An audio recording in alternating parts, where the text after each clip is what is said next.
अब चलते हैं दर्शकों इससे अगले लग्न पर, और वो लग्न है सिंह लग्न। अब सिंह लग्न के जातकों के लिए कहानी बदलती है। क्यों? अष्टम भाव, जो नेचुरल बजरंगबली का भाव है, उनके कहां पे आ गया? उनके फोर्थ हाउस में आ गया। स्कॉर्पियो राशि वहां पर आ गई।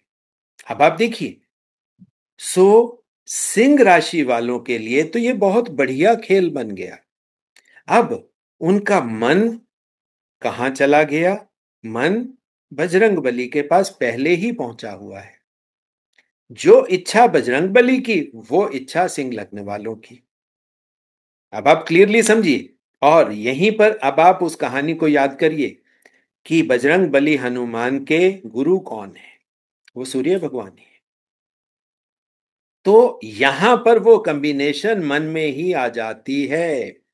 सो सिंह लग्न वालों के मन में साधक का भाव, बजरंग बली के प्रति आस्था का भाव, यानी जो वो खेल है जो बजरंग बली के थ्रू हमें समझाया जाता है कि कोई भी अजर अमर हो सकता है, इस जन्म मरण के खेल से मुक्ति प्राप्त कर सकता है, और उसके लिए रास्ता तो सिर्फ साधना का ही है। अब बजरंगबली हनुमान को भी अगर भगवान राम तक पहुंचना है तो कैसे पहुंचेंगे? खेल कर नहीं पहुंच सकते, वो साधना के थ्रू पहुंचेंगे। और जब साधना के थ्रू पहुंचेंगे तो भगवान राम आशीर्वाद स्वरूप अपने सबसे बड़े सखा का खिताब दे देंगे। अब ये चीजें आपको समझनी है। अब यहां पर आप देखेंगे कि मन में इच्छाएं, सीधी सीधी बात है, क्लियर कट तो होंगी नहीं। अब आप समझिए उसी कहानी को, जब बजरंग बली के मन में इच्छा आती है कुछ खाने की, खिड़की से देखते हैं तो सूर्य उनको एक लाल सेब के रूप में दिखाई देता है, और मन में आ गया कि अब इस सूर्य को ही खा ले। अब आप समझिए ये खेल कितना प्यारा सा खेल है कि सूर्य को ही खा ले। अब देखिए कितना दुष्कर है ये। पहली बात तो ये इच्छा, मगर इच्छा भी कैसी? सूर्य, जिसको हम चेतना के साथ लेते हैं, यानी कि वहां तक पहुंच जाए जहां चेतना है। यह सबसे बड़ी साधना की बात है कि हनुमान जी के मन में बचपन से ही उस चेतना तक पहुंचने का इच्छा थी। यानी कि सीधी बात है, उस चेतना के उस बड़े स्वरूप को हम भगवान राम कह सकते हैं, कृष्ण कह सकते हैं, विष्णु कह सकते हैं। ये दर्शकों आपको चेतना के डिफरेंट स्वरूपों के रूप में समझना है। सो सिंह लग्न वालों के पास ये एक विन विन सिचुएशन है, उनके लिए ये बहुत बढ़िया है। अब उनके इस मोक्ष त्रिकोण का दूसरा भुज, इस त्रिभुज का दूसरा भुज वो कहां गया? अष्टम भाव में द्वादश राशि आ गई। आप देखिए विष्णु भगवान बैठ गए वहां पे आके, कितनी बढ़िया बात हुई।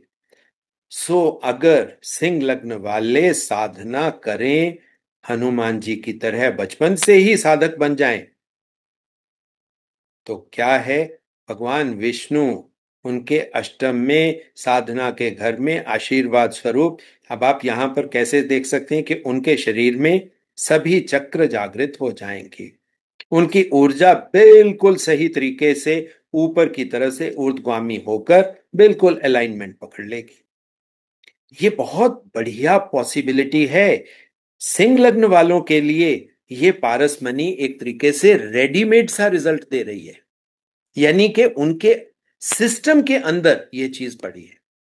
अब यहां पर देखिए जो तीसरा भुजा, अब इनको किस भगवान की पूजा पाठ उपासना करनी है? अब सिंपल बात है, अब आपके लिए बहुत आसान हो गया कि बजरंग बली हनुमान, उनके साथ विष्णु भगवान। तो विष्णु भगवान की पूजा उपासना करेंगे तो निश्चित फल प्राप्त होगा। अब त्रिभुज का तीसरी भुजा चली गई द्वादश भाव में, कर्क राशि में। अब आप देखिए कर्क राशि का द्वादश भाव में जाने का मतलब क्या है कि अब मन रहा ही नहीं, मन खत्म हो गया, मन एक्सपेंड हो गया। तो ये विन विन सिचुएशन है सिंह लग्न वालों के लिए। सिंह लग्न वालों, आपको देखिए, इस मोक्ष त्रिकोण से मैंने आपको वो पारस मनी को यूज करने का सीधा सीधा तरीका बता दिया, जिससे आप जीवन में सब कुछ अर्जित करते हुए अमनी अवस्था, जिसमें मन ही नहीं रहा, अंत समय में अब मन नहीं है, मन नहीं है तो इच्छाएं नहीं है, जब मन नहीं है, इच्छाएं नहीं है, तो फिर आवागमन का खेल समाप्त होने की पॉसिबिलिटी बन सकती है। अब दर्शकों चलते हैं इससे आगे वाले लग्न में, और वो लग्न है कन्या लग्न। अब कन्या लग्न वालों के लिए पिक्चर क्या है, अब आप देखिए। इस मोक्ष ट्रायंगल के जो पहली भुजा चतुर्थ भाव में सेजिटेरियस धनु राशि आ गई, अष्टम में मंगल देवता की पहली मेष राशि आ गई, और द्वादश भाव में सूर्य की सिंह राशि आ गई। यहां पर अब आप खेल देखिए, खेल बदलता है। जैसे मिथुन लग्न वालों के लिए कहानी डिफरेंट थी, हालांकि मिथुन और कन्या दोनों बुध राशि के स्वामित्व में है। अब बुध का स्वामित्व होने से क्या होता है कि खेल तो बुद्धि के थ्रू ही होगा, बट बुद्धि को कौन कंट्रोल करता है दर्शकों? बुद्धि को कंट्रोल करता है हमेशा जुपिटर, ज्ञान, नॉलेज। और यहां पर चतुर्थ भाव में जब ज्ञान की राशि आ जाए, यानी कि ज्ञान के देवता कौन है? वो तो प्रथम देवता मैंने आपको पहले बता दिया, अब वो है गणपति। यहां पर ब्रह्मा जी से लेकर गणपति तक ज्ञान का ही खेल है। मन के अंदर, कन्या राशि वालों के मन के अंदर हमेशा ज्ञान की बातें होती हैं। ज्ञान कैसे अर्जित किया जाए, ज्ञान को कैसे बढ़ाया जाए, और ज्ञानी की तरह घर में बिहेव करना। उनकी इच्छा रहेगी ही ज्ञान के प्रति। यात्रा तो इस मोक्ष त्रिकोण की या पारस मनी की जर्नी कैसे होनी है, वो भी अब आप समझ लीजिए कि शुरुआत जब ज्ञान से हो गई, अब बहुत आसान हो गया, जब रास्ता शुरू से ही अच्छा हो जाए। भगवान कृष्ण हमेशा यही तो कहते हैं कि जिस इंटेंट के साथ आप कर्म की शुरुआत करते हो, फल वहीं से बनना शुरू हो जाता है आपका। अब उसके मिड पॉइंट पे क्या आया? अष्टम में मंगल की ही राशि आ गई।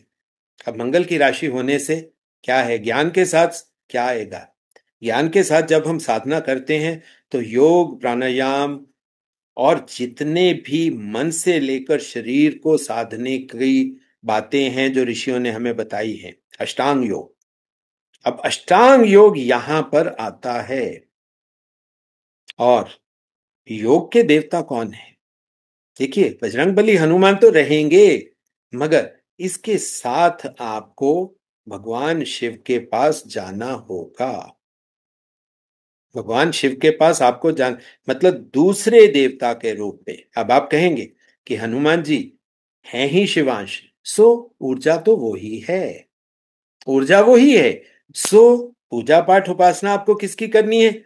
आप यहां पर सीधा सीधा बजरंग बली की कर सकते हो। अगर कन्या राशि वालों को अपने द्वादश भाव को बढ़िया होते हुए देखना है, तो उनको क्या करना है?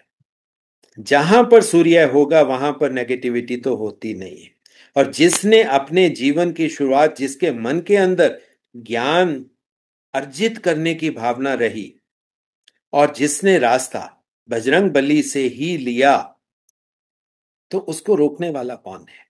तो वो तो सीधी बात है कि चेतना के रास्ते पर जा सकता है। कन्या लग्न वालों के लिए यहां पर अच्छे फल की पॉसिबिलिटी है, वो ले सकते हैं। बट अब यहां पर हर चीज बट के साथ आती है, आप अब उसको समझ सकते हैं कि रास्ता सही लें, पारसमनी का इस्तेमाल आपको कहां पे करना है। अब ये आपकी पावर है, इस्तेमाल आपको करना है। जीवन के उन घटना चक्रों में आप उस पारसमनी को इस्तेमाल करिए जहां से आपके बढ़िया फल निश्चित हो सकते हैं। अब दर्शकों चलते हैं अगले लग्न पर, और वो है तुला लग्न। शुक्र देवता का बढ़िया स्थान, जहां से हम कहते हैं इस सृष्टि का बैलेंस बनता है। अब सृष्टि क्या है? किसी के भी जीवन की सृष्टि, ये सृष्टि वो सृष्टि की बात नहीं होती। जब ऋषि बात करते हैं बैलेंस की, तो ये बैलेंस बाहरी दुनिया का बैलेंस तो बनेगा। बाहरी दुनिया का बैलेंस बनेगा कैसे? जब आप अपने अंदर बैलेंस बना लो, यानी कि शरीर के अंदर बैलेंस, जीवन के अंदर बैलेंस। आपके अंदर बैलेंस आ गया तो बाहरी सृष्टि आपके लिए अपने आप बैलेंस्ड हो जाती है। और ये बैलेंस के लिए आपको शुक्र यानी कि विष्णु भगवान का रास्ता ही पकड़ना होता है। मगर तुला में जो सबसे बढ़िया बात क्या है? अब तुला के अंदर आप देखते हो एक्सॉल्ट कौन करता है? शनि। और शनि साधना देने वाले। सो यहां पर वो जो साधना की बात आती है, आप देखोगे वो सीधा सीधा उनके चौथे भाव में आ जाती है। अब तुला राशि वालों के मन में क्या है? उनके मन में शनि का हार्डवर्क है, शनि की साधना है, शनि का सेवक होने वाला भाव है। अब आप देखो, मगर इन सब के बावजूद स्वाति नक्षत्र होने से क्या है कि वो भाव भी माया का छोटा छोटा बात रहती है। मगर क्योंकि कैप्रिकॉर्न में तो 100% क्या है? कर्म की बात है। सो एक बात कंफर्म है कि यहां पर मन में कर्म के थ्रू खेलने का रहता है, कि हर चीज कर्म के थ्रू करनी, जो भी इच्छा आएगी उसको कर्म के थ्रू फलित करने का रास्ता होगा।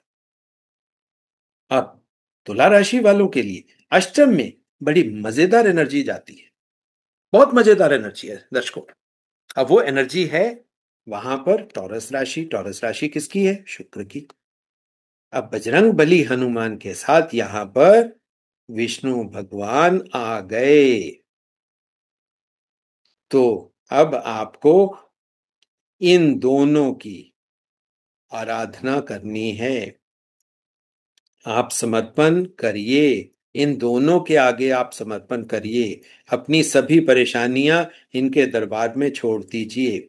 सभी कठिनाइयों को बस एक हवन कुंड लीजिए, एक तरफ बिठा दीजिए बजरंगबली हनुमान को, दूसरी तरफ बिठा दीजिए भगवान विष्णु को, और अपनी सभी प्रॉब्लम्स उस हवन कुंड में आहूत कर दीजिए, उनकी आहुति दे दीजिए। सबसे बढ़िया तुला राशि वालों के लिए बहुत आसान दुनियादारी का खेल हो जाता है, मगर ये कहने को आसान है, हालांकि वो बैलेंस है। सो समर्पण बहुत ज्यादा डिफिकल्ट नहीं है, मगर किसी भी इंसान के लिए अपने अहंकार को छोड़ना और उस समर्पण भावना में जाना आसान तो नहीं होता दर्शक। बट तुला राशि वालों के लिए उनके द्वादश में आप देखिए क्या गया। उनके द्वादश में बुद्धि का मेच्योर स्वरूप। अगर तुला राशि वाले उस बैलेंस के साथ कर्म भावना के रहित के साथ चलकर शुक्र को अपने साथ लेते हुए, बिना आसक्ति दिखाए हुए, अपना समर्पण बजरंग बली से लेकर भगवान विष्णु तक करते हुए, सभी चीजों को, अपने हर अहंकार को अग्नि के हवन कुंड में आहूत करते हुए अगर वो चलेंगे, तो उनके पास हाईएस्ट लेवल की नॉलेज हो जाएगी। और तुला लग्न वालों के पास जो नॉलेज होती है वो किताबी नहीं होती, वो उनकी एक्सपीरियंशियल नॉलेज होती है, कर्मों के थ्रू, कर्मों के रिजल्ट के फॉर्म में अर्जित की हुई होती है। सो तुला राशि वालों के लिए ये जो पारसमणि वाला मोक्ष त्रिकोण है, ये दर्शकों बस आपको सारी चीजों को सही तरीके से समझना है। उस पारसमणि को किस तरीके से बिठाना है, कहाँ पे टच करना है, ताकि पूरी लाइफ आपके लिए वो स्वर्ण धातु के रूप में सब कुछ बढ़िया आपको मिलता रहे। अब दर्शकों थोड़ा सा और आगे चलते हैं। हम अगला लग्न लेते हैं और वो लग्न है स्कॉर्पियो लग्न। स्कॉर्पियो यानी वृश्चिक।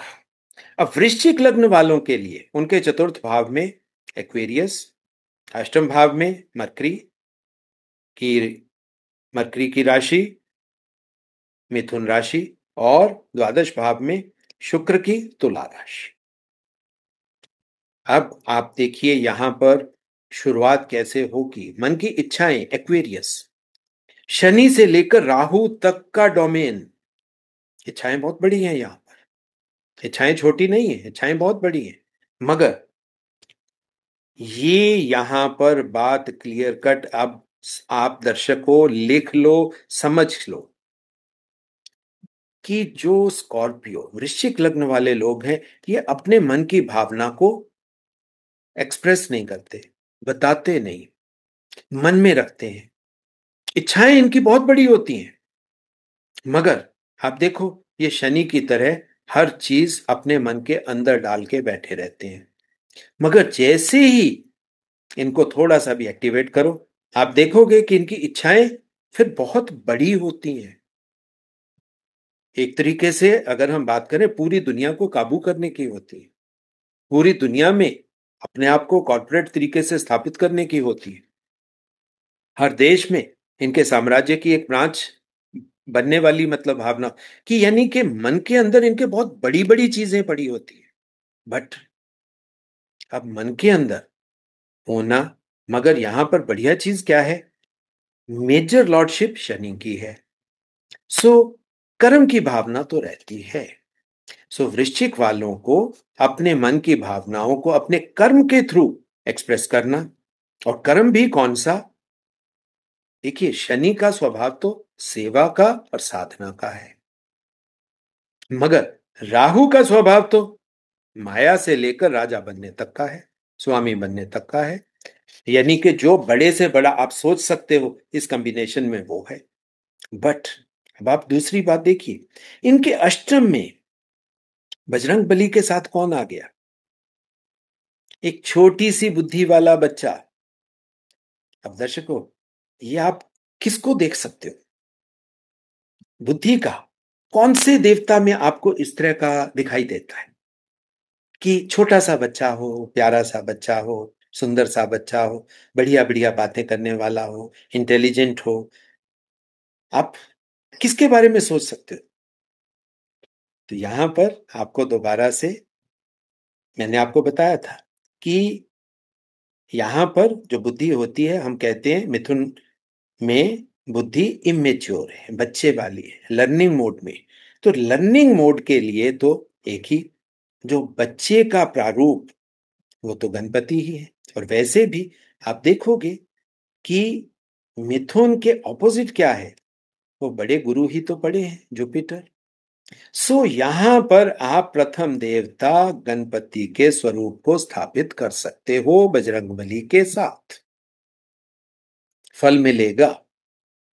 अब सबसे जो तीसरी, अब आगे की बात कि स्कॉर्पियो लग्न वालों के लिए उनके द्वादश में वो बैलेंस मेकिंग अपॉर्चुनिटी बन जाती है। क्यों? क्योंकि बजरंग बली, हनुमान और गणपति, ये एक ऐसा बढ़िया नॉलेज का कॉम्बिनेशन बन जाता है जिनके पास असीम शक्तियां हैं। हनुमान जी के पास असीम शक्तियां हैं, गणपति के पास असीम शक्तियां हैं, दोनों इनविंसिबल फॉर्म है। सो अब आप क्लियरली समझ सकते हो कि तुला राशि का वो बैलेंस जिसमें इंसान अपनी पूरी इच्छाओं की पूर्ति कर सकता है। मगर क्लियर कट बात एक है, स्कॉर्पियो लग्न वालों को जो कुछ भी करना है कर्म और साधना के माध्यम से, और बजरंग बली प्लस गणपति के जो सबसे प्यारे बच्चे का स्वरूप है उसके थ्रू करना है।